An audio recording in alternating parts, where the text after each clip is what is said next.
আপনি দুনিয়া নিয়ে ব্যস্ত হয়ে আছেন। আপনি যদি আল্লাহর হয়ে যান, দুনিয়াকে আল্লাহ পাক আপনার করে দিবেন ইনশাআল্লাহ। দুনিয়াকে আল্লাহ পাক এরকম তুচ্ছ করে আপনার পায়ের সামনে নিক্ষেপ করবেন ইনশাআল্লাহ। ঘাবড়ায়েন না, দুনিয়া কিচ্ছু না। দুনিয়া যে কিচ্ছু না এটা মানে আমার চেয়ে ভালো আপনি জানেন না। দুনিয়া কিচ্ছু না, ছেড়ে দেন। তওবা করে আসছেন, মিউজিক ছেড়ে দেন, হারাম মিউজিক ছেড়ে দেন। এই হারাম মিউজিক গুলো আপনাকে প্রশান্তি দিবে না, আপনাকে মনের শান্তি দিবে আল কোরআনুল কারীম। মিউজিক দুই রকম হয়ে থাকে, ভক্তিমূলক আর প্রেমমূলক। ভক্তিমূলক মিউজিকগুলো সাধারণত ঈশ্বর কেন্দ্রিক হয়। যদি ভক্তিমূলক কিছু হয় আল্লাহ কেন্দ্রিক, যেখানে শিরকি কথা নাই, বেদায়াতি কথা নাই, হারাম কোনো কথা নাই এবং হারাম কোনো ইনস্ট্রুমেন্ট নাই, সেই মিউজিক শোনা যায় আছে, কোনো সমস্যা নেই। ইসলামিক নাশিদ শোনা যায় আছে না, যদি এখানে ইনস্ট্রুমেন্ট না থাকে, শিরকি কোনো কথা না থাকে। কিন্তু প্রেমমূলক যে মিউজিকগুলো আছে, যেগুলো বেশিরভাগই জেনা কেন্দ্রিক, দেখবেন প্রেম কেন্দ্রিক না, হারাম প্রেম কেন্দ্রিক। প্রেমিকাকে পায়নি এই ব্যর্থতাই কিন্তু অনেক প্রেম, অনেক গান।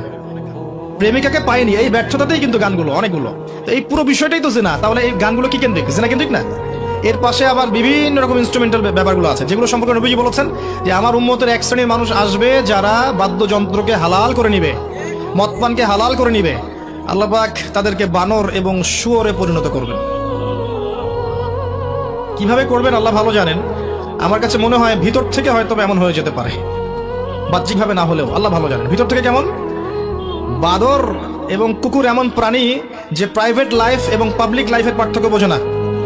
ব্যক্তিগত জীবন এবং প্রাইভেট, এই যে আপনার পাবলিক লাইফ, এটার পার্থক্য বোঝে না। দেখবেন কুকুর এবং বানর পাবলিকলি সেক্স করে না, ওরা কিন্তু প্রাইভেট বিষয়গুলো বোঝে না। তো হতে পারে ভিতর থেকে এমন করে দিতে পারেন আল্লাহ পাক যে সেও আর প্রাইভেট আর পাবলিকের পার্থক্য বুঝবে না। এবং স্টেজে যখন লাফালাফি করে তখন অনেকটা চিড়িয়াখানার মতোই দেখা যায়। তো এখানেও কিছু মিল থাকতে পারে, আল্লাহ ভালো জানেন। হাদিসের জায়গায় এসেছে, কি পরিণতি হবে আল্লাহ ভালো জানেন। ছেড়ে দেন। আপনি বিশ্বাস করেন এগুলো আপনাকে প্রশান্তি দিবে না। একটা সাময়িক একটা মাদকতা দিতে পারে, এর বেশি কিচ্ছু দিবে না আপনাকে। প্রকৃত শান্তি, সুকুন, প্রশান্তি কার পক্ষ থেকে আসে ভাই? এবং আল্লাহর কালামের কাছে না আসলে এটা পাবেন। একটা দিন আপনি কোরআন একটা সূরা বোঝেন, আপনি তাফসীর পড়েন, নামাজে দাঁড়িয়ে ওই সূরাটাই তেলাওয়াত করতে শুরু করেন মুখস্থ, দেখবেন আপনি যদি আরবি বোঝেন আপনার চোখ দিয়ে দরদর করে পানি পড়বে, মনটা নরম হয়ে যাবে। আপনি বুঝবেন নূর কাকে বলে, সাকিনা কাকে বলে, প্রশান্তি কাকে বলে। এগুলো খেয়াল রাখেন, ছেড়ে দেন। মাদক দ্রব্যে আছেন, ছেড়ে দেন। মাদক একটা আপনাকে মোহ দিবে, একটা সাময়িক সময়ের জন্য আপনাকে একটা মোহ দিবে। শুরুটা হয় কিন্তু এই যে আপনার বন্ধু থেকে একটা টান দিলে কি হবে, ওই একটা টান থেকে আস্তে আস্তে গাঁজায় চলে যায়, তারপর কি হয় অ্যালকোহলে চলে যায়, বারে যাচ্ছে, জুয়া খেলছে, তারপরে যাবে দেখবেন ইয়াবাতে। স্টেজগুলো বাড়বে। এগুলো কি করছে? আপনার মাথার মানে একটা ব্যালেন্স আছে, মাথায় আলাদা একটা ব্যালেন্স দিয়েছে, সত্য মিথ্যা ন্যায় অন্যায় একটা ব্যালেন্স আছে। আপনার মাথা এবং মন এটাকে ডিসাইড করতে পারে। মাদক যখন গ্রহণ করবেন ব্যালেন্সটা নষ্ট হয়ে যাবে। ভালোটা আপনার কাছে খারাপ মনে হতে পারে, খারাপটা ভালো মনে হতে পারে। এবং মাদক সেবনগ্রস্ত অবস্থায় দেখবেন অন্যায় করা সহজ হয়ে যায়। কাউকে খুন করতে বুক কাঁপবে না, জিনা করতে বুক কাঁপবে না, রেপ করতে বুক কাঁপবে না। দেখবেন ও তো আর নিজের মধ্যে নাই। এটা নিঃসন্দেহে একটা শয়তানি গাছ। ছেড়ে দেন, আল্লাহ পাক ইনশাআল্লাহ আপনার তওবা কবুল করবেন। মনে রাখবেন যারা মাদক দ্রব্য পান করে আল্লাহ পাক ওদের 40 দিনের সালাত কবুল করেন না। আবার যখন তওবা করে ফিরে আসবে আল্লাহ পাক মাফ করবেন। আবার যদি খায় আবার কবুল করবেন না। আবার তওবা করে ফিরে আসলে আল্লাহ মাফ করবেন। আবার যদি খায় আবার আল্লাহ কবুল করবেন না। আবার যদি মাদকে ফিরে যায় আল্লাহ পাক বলেছেন আমি তাকে তিনাতুল খাবাল পান করাবো কিয়ামতের মাঠে। সাহাবীরা রাসূলুল্লাহ সাল্লাল্লাহু আলাইহি ওয়াসাল্লাম জিজ্ঞাসা করেন তিনাতুল খাবাল কি জিনিস ইয়া রাসূলুল্লাহ? নবীজি বললেন এটা হচ্ছে জাহান্নামীদের রক্ত এবং পুজ মিশ্রিত একটা পানীয়। আল্লাহর শাস্তি খুবই খুবই ম্যাথমেটিক্যাল এবং খুবই ইনসাফপূর্ণ। দুনিয়াতে এই যে ড্রিঙ্কস করেছে আল্লাহ পাক কিয়ামতেও ড্রিঙ্কস করাবে। আপনি কথা বুঝতে পারছেন? দুনিয়াতে ড্রিঙ্কস করেছে একটা জিনিস, কিয়ামতের মাঠে আল্লাহ পাক ড্রিঙ্কসই দিবেন, কিন্তু তিনাতুল খাবাল। দুনিয়াতে শোনেন, দুনিয়াতে সোজা পথে হাঁটেনি, কমে লুত উল্টা পথে হেঁটেছে, স্ত্রীর কাছে যায়নি, পুরুষের কাছে গিয়ে জেনা করেছে। কি শাস্তি দিয়েছেন আল্লাহ পাক? জমিনটাকে তুলে উল্টা করে নামিয়ে দিয়েছে। ওরা যেমন উল্টা পথে গিয়েছে আল্লাহ জমিনটাকে তুলে উল্টা করে দিয়েছে। পরাশক্তির দাপট দেখিয়েছিল মূসা এবং ফেরাউন। আমরা পরাশক্তি, আমরা সবচেয়ে বিগেস্ট একটা ফোর্স, আল্লাহ পাক সবগুলোকে একটা জায়গায় একত্রিত করেছেন, একদম মুহূর্তের মধ্যে সাগরে ডুবিয়ে দিয়েছেন।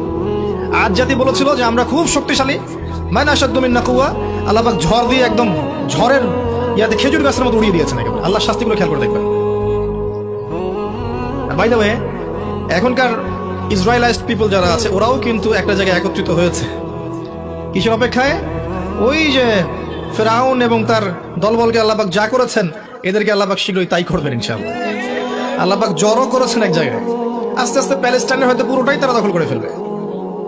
হ্যাঁ, এবং আমাদের আরব বিশ্বের সব যারা নেতা খেতা আছে তারা বলবে যে এটা তাদের মানবিক অধিকার, তাই না?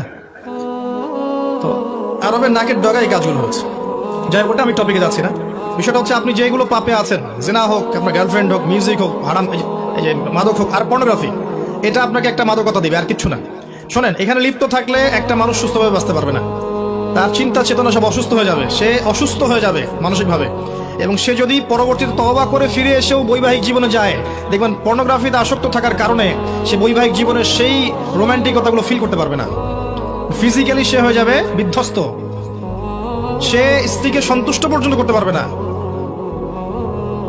একজন পর্ণাসক্ত ব্যক্তি তার স্ত্রীকে পর্যন্ত সন্তুষ্ট করতে পারবে না, এবং সে তার স্ত্রীকে নিয়ে সুখে থাকতে পারবে না। তার কাছে মনে হবে এটা ভালো না, এর চেয়ে মানে ওই মেয়েটা ভালো, ওই মেয়েটা না, তার চেয়ে মানে ওই মেয়েটা ভালো। সে এরকম বিক্ষিপ্ত হয়ে যাবে, সে এক জায়গায় শান্তি পাবে না, কারণ পর্ন দিয়ে আপনার মাথাটাকে নষ্ট করে ফেলা হয়েছে।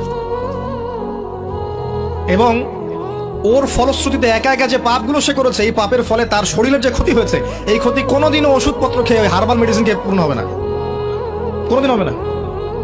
হ্যাঁ, কখন হতে পারে? যদি আপনি খালেস তওবা করে ফিরে আসেন, আল্লাহর কাছে বলেন, আল্লাহ আমি ভুল হয়ে গেছে, মাফ করে দেন, আমাকে সুস্থ করে দেন, তখন হতে পারে, পসিবিলিটি আছে, তার আগে হবে না। অতএব এই বিষয়গুলো থেকে বেরিয়ে আসেন, বেরিয়ে এসে আপনি আপনার জীবনটাকে ঢেলে সাজান। আল্লাহর ওয়াস্তে পড়াশোনা করেন, আল্লাহর ওয়াস্তে জানা অনুযায়ী আমল করেন, আল্লাহর ওয়াস্তে আদর্শ পরিবারটা গড়েন, হালাল খান, দিনের জন্য কাজ করেন, আল্লাহর ওয়াস্তে আপনি আপনার প্রতিভাটাকে ইসলামের কল্যাণে কাজে লাগান। ইনশাআল্লাহ তাআলা আপনি দেখবেন অচিরেই দিন ইসলামের একটা ফ্লো সৃষ্টি হবে যুবকদের মধ্যে। ইনশাআল্লাহ তাআলা ইসলামের একটা চেতনা ছড়িয়ে যাবে। যুবক যুবতী, বাড়ির কর্তা, মা বোন সবাই মিলে যখন ইসলাম প্র্যাকটিস করবেন, ইসলামিক সংস্কৃতি গড়ে তুলবেন, দেখবেন ইনশাআল্লাহ এই ক্ষুদ্র ক্ষুদ্র প্রচেষ্টাগুলো আগামীতে ইসলামের বড় বিজয় নিয়ে আসবে ইনশাআল্লাহ আযজা ওয়া জাল।